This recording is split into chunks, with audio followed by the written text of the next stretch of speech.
Hello mga pre and hello mga mare. For today's video ay gagawa po tayo ng perfume. So magdi-DIY po tayo. Perfume po para sa personal na gamit natin. Pwede rin po pang negosyo kung gusto nyo po. So first na gagamitin natin is itong garapon ng mayonnaise. So alternative po to sa graduated cylinder. Kung meron po kayo, pwede nyo pong gamitin. So, since wala po tayo, ito na lang po, garapon. So, unang gagamitin natin na sangkap is yung distilled water, any brand po. So, gagamitin po natin, ang gagawin po natin na perfume is yung Eau de Parfum with 20% fragrance oil. At ang oil na gagamitin po natin dito ay Choco Vanilla.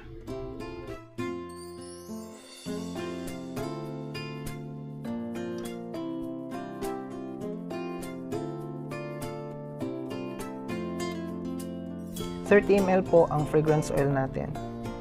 Tapos meron tayong beaker.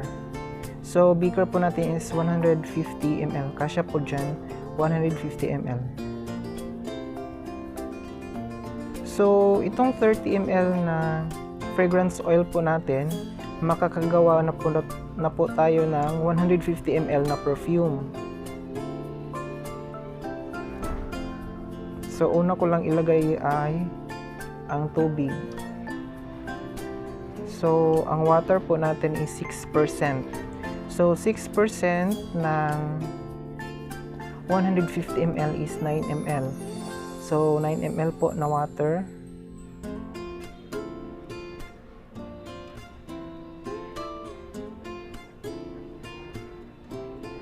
So, ang perfume po ay may iba't ibang klase ng formulation.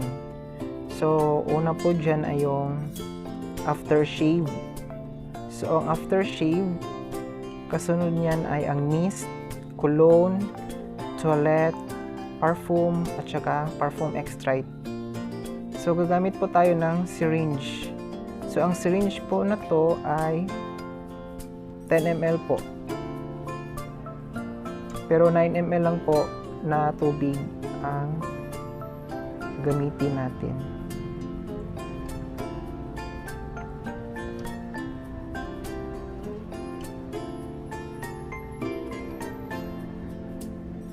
Pwede po to, gumawa kayo ng DIY para sa mga souvenir gaya ng birthday or di kaya sa binyag, anniversary, pa giveaways nyo po, pa thank you sa mga friends nyo, mga bisita. Pwede po to. So part 1 pa po part 1 po to sa gagawin nating video ng perfume making. So, ang part 2 po na gagawin ko ay pagdi-design po, kung paano ko po dinesign yung perfume label natin. Mamaya, makikita nyo po kung paano ko makikita nyo po mamaya kung ano yung itsura ng ating perfume sticker label.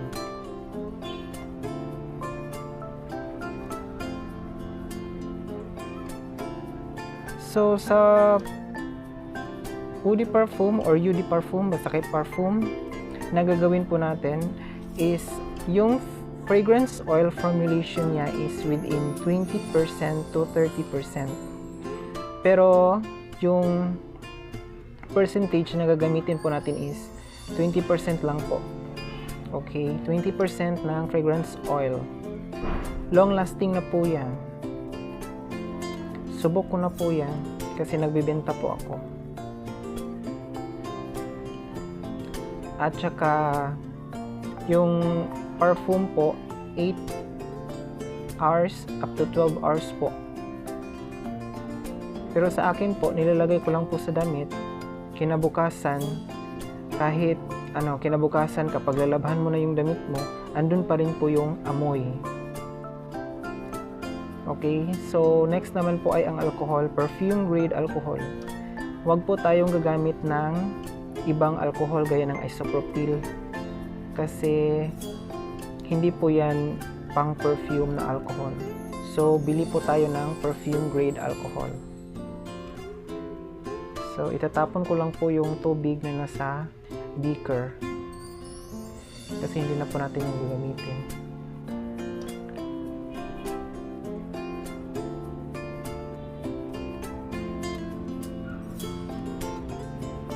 Comment lang po kayo para sa mga gustong magpa-shoutout dyan para malaman ko na rin kung sana napadpad sana napadpad itong video ko.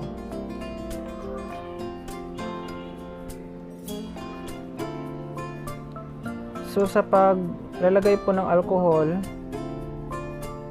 70% po ng alcohol yung ilalagay ko rito. So 70% ng 150 ay 105 ml. So una ko pong kinuha yung 5 ml. Syringe lang po ang ginamit ko. So 5 ml. And the next is 100 ml na. So ang base po natin dito ay alcohol. Kasi siya po yung may pinakamaraming quantity sa ating mixture.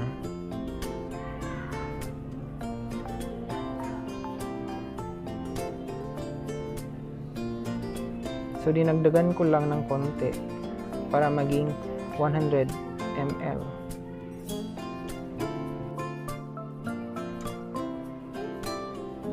So ayan, isasalin na po natin. So total is 105 ml.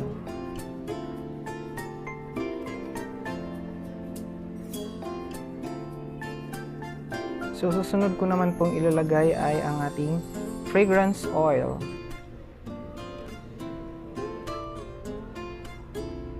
So ang fragrance oil po na gamit natin ay Choco Vanilla. So 30 ml po to. So since 20% ng 150 is 30 ml, so ibuhos na po natin to lahat. Ayan, buhos na.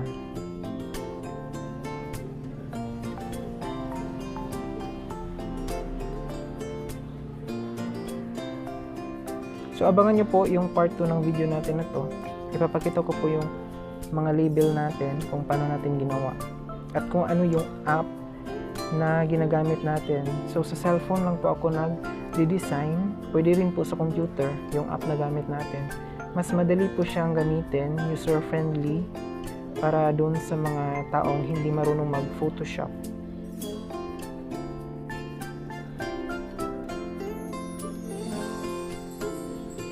So next naman po na ilalagay natin is itong DPG or yung dipropylene glycol.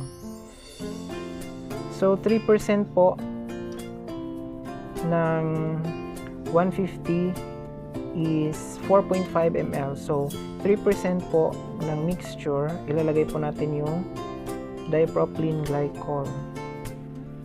So 4.5 po siya. 4.5 ml. So ilalagay ko lang po sa screen yung complete formulation natin. Tingnan nyo na lang po.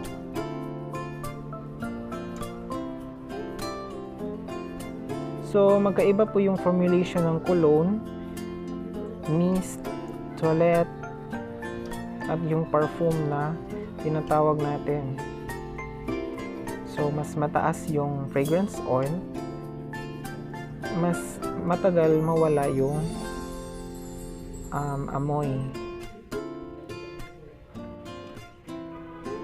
So sa mga pambabae po na fragrance oil na amoy ko na or na try ko na is mabenta po yung Katy Perry Meow. Sobrang bango po. Kahit mga lalaki, yun po ang gusto nila. May buyer po ako na yun ang gusto. Kahit sinabi ko na pambabae po. So, Katy Perry Meow pa rin po yung binili niya kasi gusto niya yung amoy.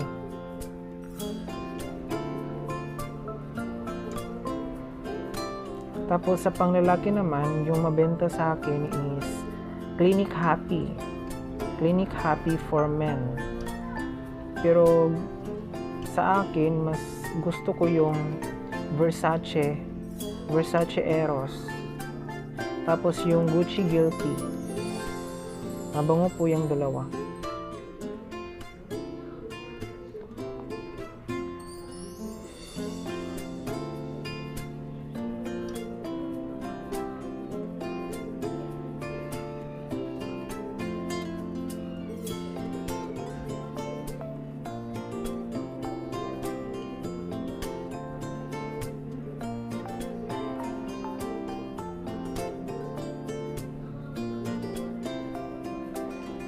So ayan, 4.5 ml po na diapropylene glycol.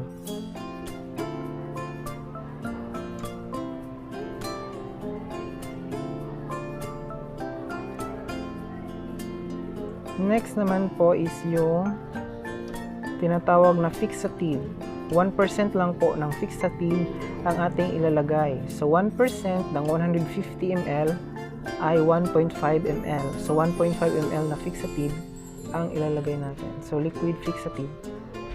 Pwede rin po yung powder, yung tinatawag nila na Tonalid. Pero mas prefer ko po yung liquid. Ito po yung magsisilbing preservative ng ating perfume.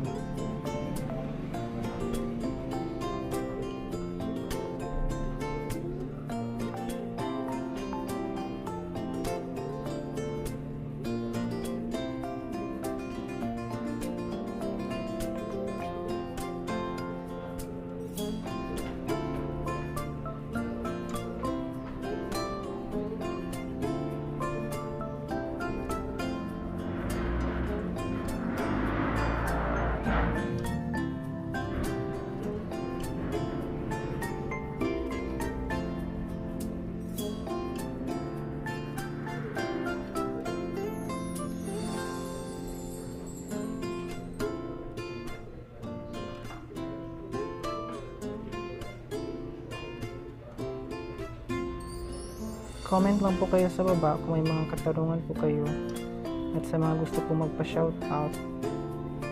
Comment nyo lang po yung name at yung lugar ninyo.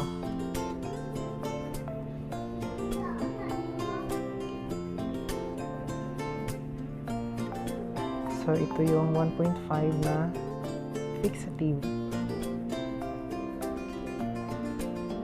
So kompleto na po lahat ng mga materials, raw materials ng perfume natin. So ang kailangan na lang po natin is i-mix po natin to. So wala po akong stirring rod, kaya gagamit po ako ng alternative na panghalo. So gagamitin po natin ay yung tinidor. So, tinidor po yung ginagamit ko dyan. Make sure po na yung mga materials na ginagamit natin, mga tools, ay na-disinfect po, nalinis. So, yung mga ginamit ko na yan, nilagyan na po natin ng alcohol yan. Before po natin ginamit sa paggawa ng perfume.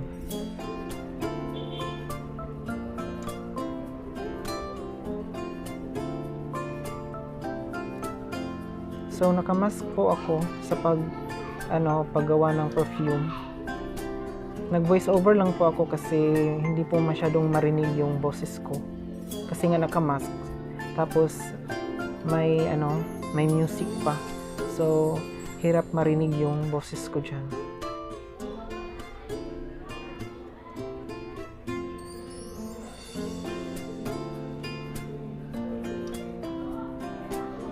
Pwede rin po kayong gumamit ng Erlenmeyer flask.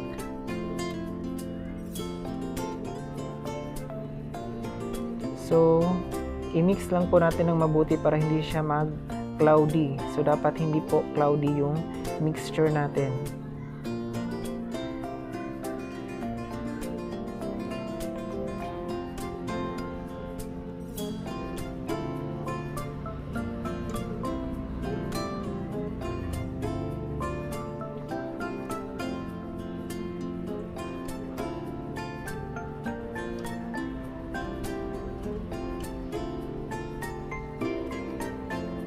So ayan po, total po ng nagawa natin is 150 ml.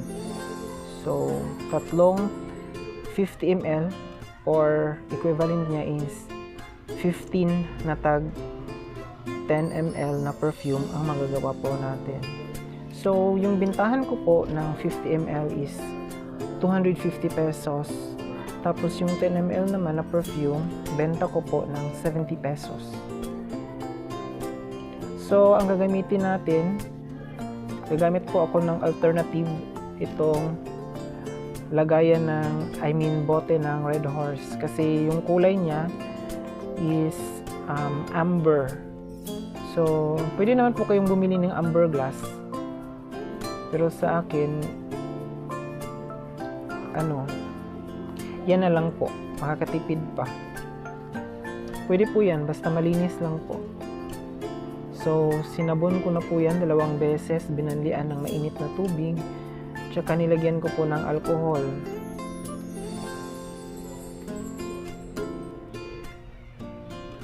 Para masanitize.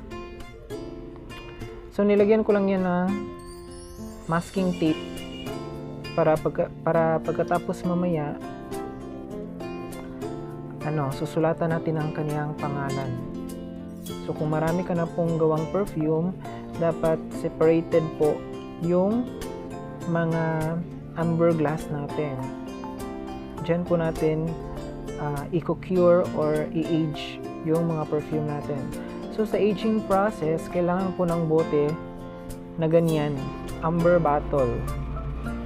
Yung hindi nade-deflect or yung nagde-deflect ng rays ng sun or sunlight.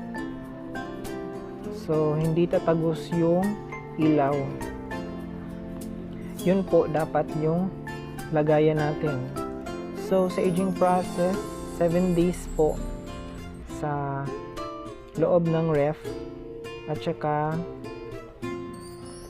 14 days sa room temperature.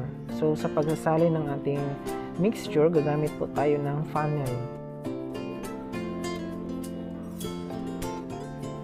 Yung funnel na yan, nabili ko lang 6 pesos ang isa.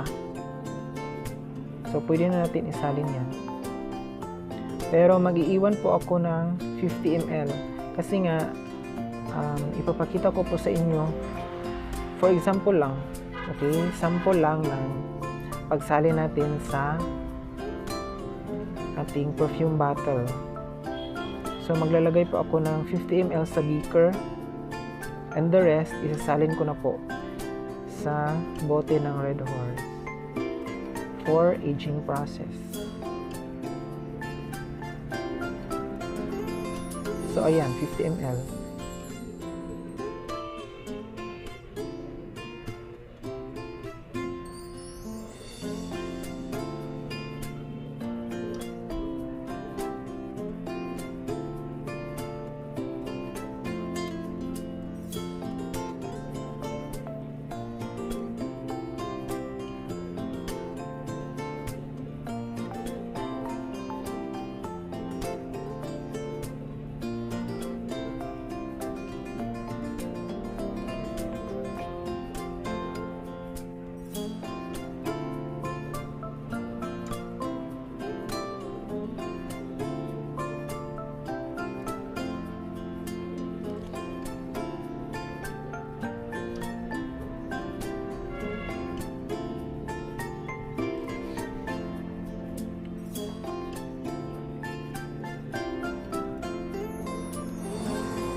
Kapag nalagay na po natin sa bote, iwasan na po nating aalugin.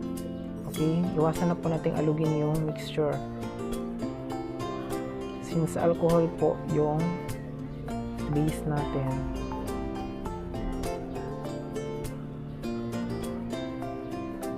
So same po sa pagta-transfer ng mixture sa ating bottle. Gagamit po tayo ng funnel. So itong bote po 50 ml po yung capacity niya. So thick bottle po yan. So sobrang kapal ng bote na yan. So pwede na po natin isalin yung mixture.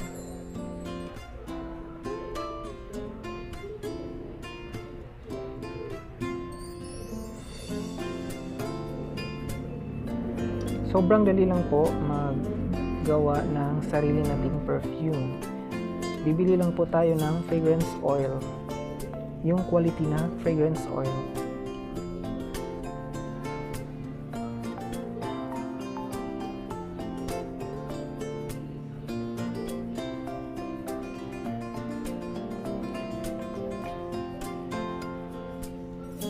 So ako lang po lahat. Sa paggawa ng perfume, ako lang po yung nagmi-mix, nagdi-design ng label ko, pinaprint ko lang, tapos ako din po yung nagbebenta. So binibenta ko po ang mga perfume ko sa mga kaibigan, mga kakilala, at nasubukan ko na rin po yung magbenta online sa Shopee. Pero ngayon is yung shop ko is hanggang April na lang po kasi hindi po ako nakapag-submit ng BIR permit kasi maglalaylo muna po ako. Sobrang mahal kasi ng pagkuha ng BIR. Mas mahal pa siya sa capital ko. Kaya hindi ko na muna ipagpatuloy yung online shop ko. So ito na po yung sticker. So itong Choco Vanilla na scent po natin. So iniba ko yung pangalan, Sweet Like Choco. So Sweet Like Choco po yung binigay na brand name ko po sa kanya. So sa part 2 ng video na to, ipapakita ko po yung kung paano ko po ginawa yung sticker label natin. So abangan po ninyo sa susunod na vlog ko. So paki-subscribe na lang po at paki-like ng ating video kung nagustuhan mo po at nakatulong sa iyo ang video na to. So ito pong materials na ginamit natin sa ating sticker ay vinyl po siya. So vinyl matte, kaya hindi po siya hindi po siya shiny. So yung shiny na vinyl, ang tawag po doon is glossy, pero yung atin is matte. So ang matte po, hindi po siya kagaya ng glossy na sa shine.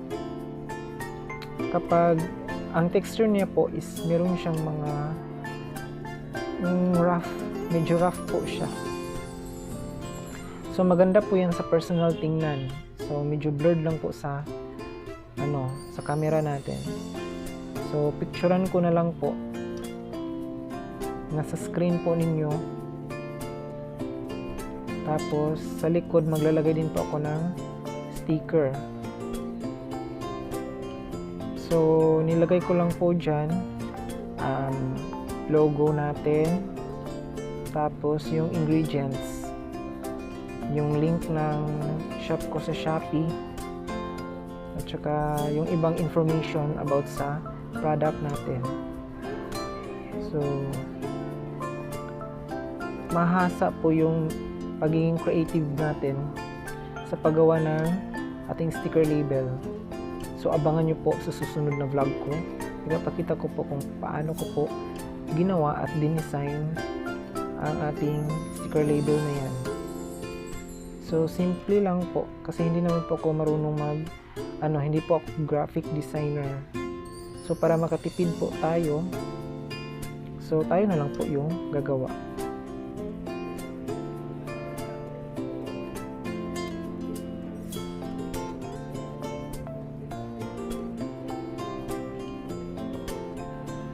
So ayan. Yan yung sa likod.